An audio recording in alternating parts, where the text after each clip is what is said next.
Body-worn camera 2.0 installation. This tutorial video will take you through the installation enhancements in body-worn camera release 2.0. The installation process has been simplified to a 3-click process.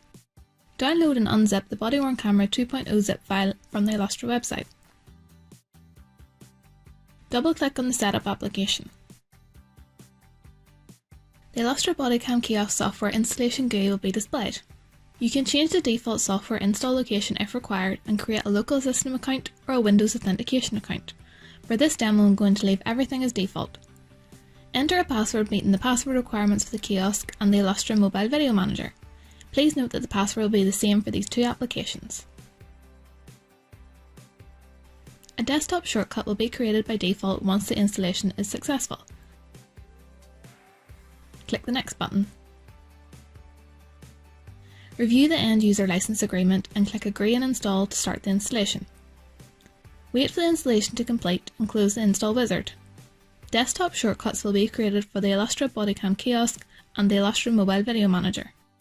The URLs of the applications will be displayed. You should make a note of these for future reference. Double-click the Illustra Bodycam Kiosk shortcut. Log into the Illustra Bodycam Kiosk with the default admin user account and enter the password that you configured during its install. Note that the username is lowercase admin. To configure Wi-Fi settings, click the menu icon and navigate to Profiles, Network Profiles. Enter your Wi-Fi details. The password field is optional as some Wi-Fi networks do not require a password.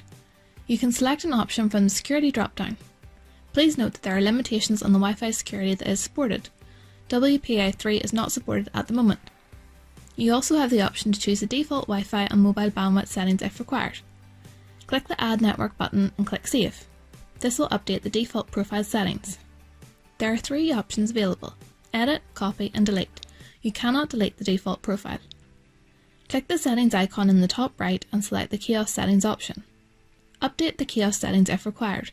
From here you can also populate the API username and password fields to utilise the exact video integration if required. Click Save. To create a new user, click the menu icon and navigate to Users. Click the Add New User button. Populate the fields as required. From the user type drop-down, 2 options are available: Camera Wearer and Kiosk Admin. A camera wearer can only check in and check out cameras, whereas a kiosk admin is an administrator user. It is important to note that you can only change a kiosk admin to a camera wearer. You cannot change a camera wearer to a kiosk admin. Click the Save button. You have now successfully installed Body-worn Camera version 2.0. Separate videos will explore the feature enhancements in this release.